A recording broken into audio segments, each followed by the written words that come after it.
In front of you, two boxes. The first is transparent. You can see $1,000 inside. The second box is opaque. Inside it is either $1 million or nothing. You can take both boxes or only the second.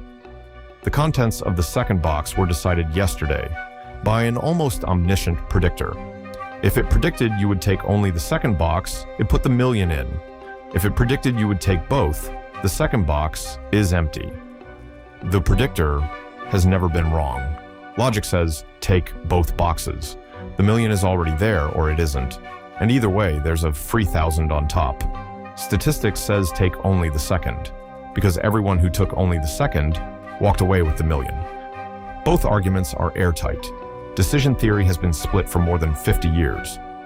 The paradox was first written down, formally, by the American philosopher Robert Nozick.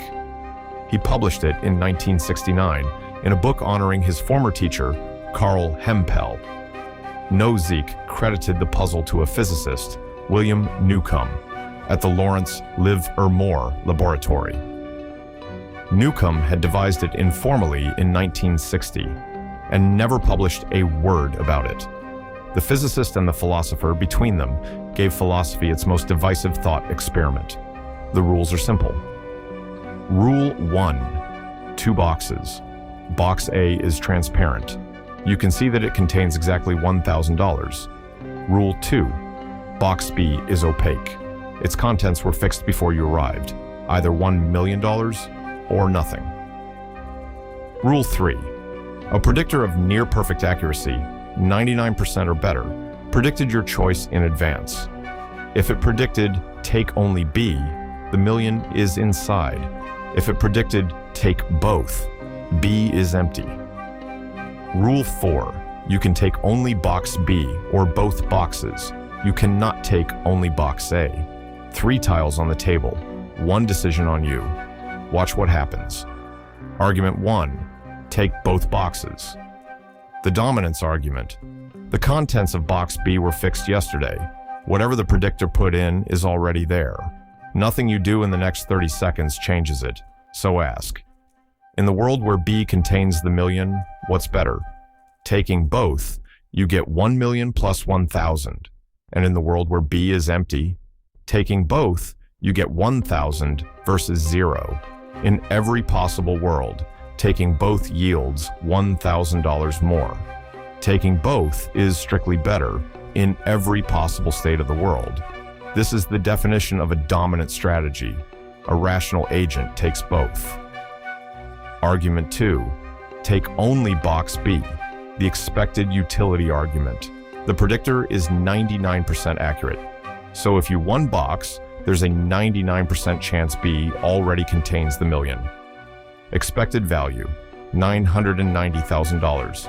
If you two box, there's a 99% chance B is empty. Expected value, $11,000. 990,000 versus 11,000. One boxing wins by a factor of 90.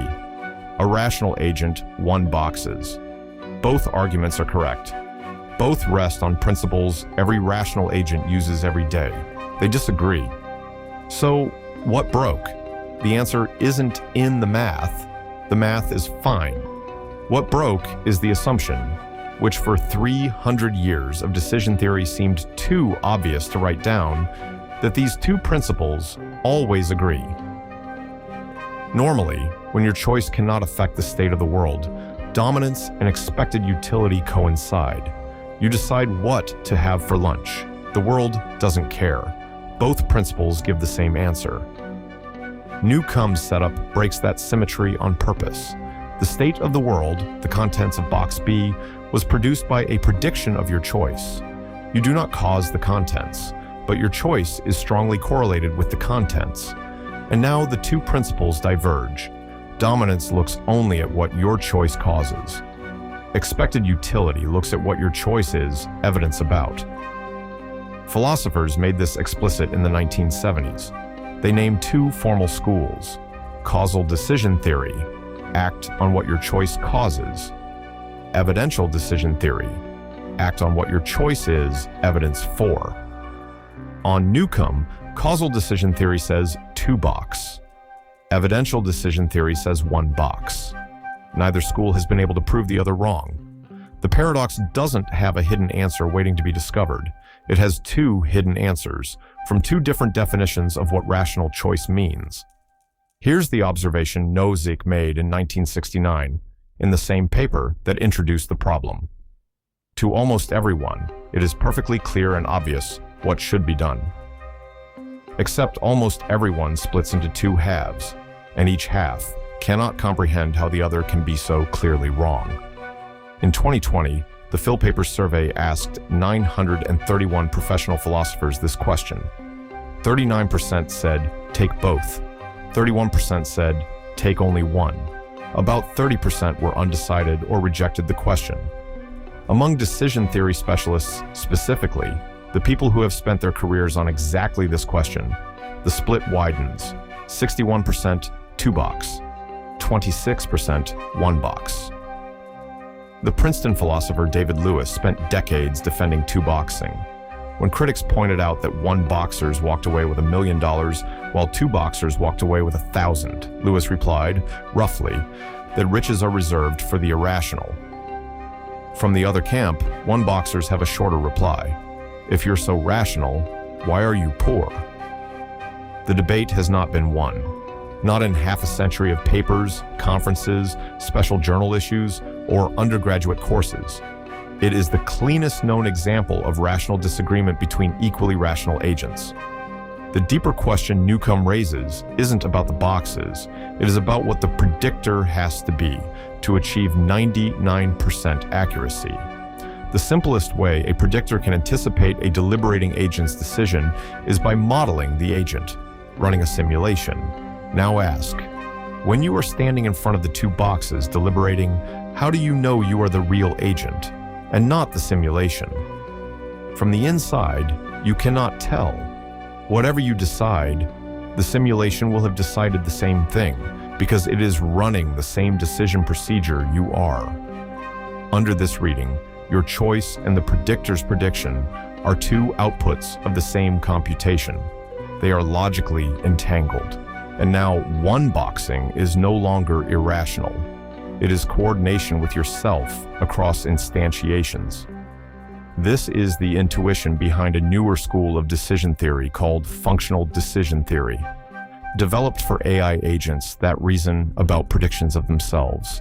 On Newcomb, it won boxes. The paradox is now a live research question in artificial intelligence. Newcomb's paradox sits on the seam between free will and determinism. A 99% accurate predictor requires that your choice be, at least statistically, a function of prior conditions. If your choice is determined by physics and past states, then the predictor is just computing that function in advance. And the one-box argument is correct. You and the predictor are outputting the same answer.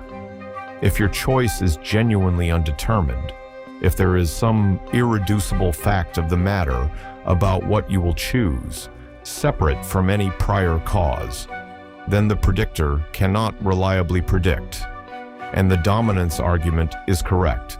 Your choice is causally independent of the contents. Which graph is the real graph? Nobody knows. Philosophers have argued about free will for 2,500 years and have not resolved it. Newcomb's paradox is, in a way, the same argument dressed in game show clothing. What answer you give depends on how you answer the older question. Newcomb's paradox didn't break decision theory. It forced decision theory to admit that not every rational choice has a unique rational answer. Some choices have two correct answers. Which one is your correct answer? Depends on something you believe before you ever see the boxes. Decision theory learned to ask better questions about what it means to decide. The rest of us are still at the table, still looking at the boxes. Two boxes, one decision, two rational answers, both correct, neither wrong. Half a century later, no consensus, no path to one. Every week, another paradox, another impossible idea that turns out to be true. Subscribe. The next one might break something you did not know you believed.